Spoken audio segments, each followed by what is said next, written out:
2025 tata আইপিএলে কেকেআরের new squad তোমাদের সাথে শেয়ার করবো কোন কোন প্লেয়াররা খেলবে এই সিজনে, যেটা দেখতে আমরা ভীষণভাবে উদ্গ্রীব। আগের বছরের চ্যাম্পিয়ন মানে 2024-এর চ্যাম্পিয়ন কেকেআরের প্রথমে আছে কুইন্টন ডিকক, যাকে আমরা দিল্লি ক্যাপিটালস এবং লখনৌর হয়ে খেলতে দেখেছি।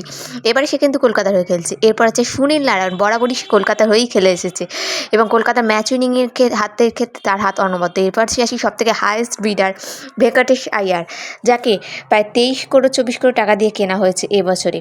তারপর আছে রঘুবংশী, সেও বছরে খেলবে, আগের বছর থেকে অলরেডি রিটার্ন লিস্টে এরা ছিল।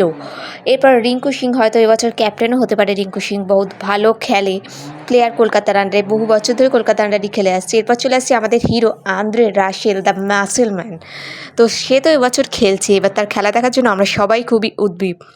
এরপর চলে আসছি রমনদীপ, যে হেভি বোলার, যাকে দেখার জন্য অনেকেই আমরা উদ্গ্রীব হয়ে আছি কলকাতার। এরপর চলে আসছে আমাদের অ্যাংরি বয় হর্ষিত রানা, যাকে দেখবো বলে এবং তার আবার কোনো জরিমানা হয় নাকি সেটা দেখার জন্য আমরা উদ্গ্রীব। এবার চলে আসি নতুন একজন স্কোয়াডে, এন্ড্রি নোকিয়া।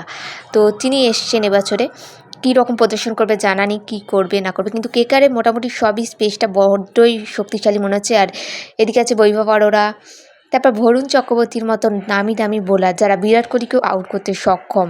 এরপর চলে আসি অজিঙ্ক্য রাহানে, ইনিও এবারে ক্যাপ্টেনের দাবিদার হতে পারে। তোমরা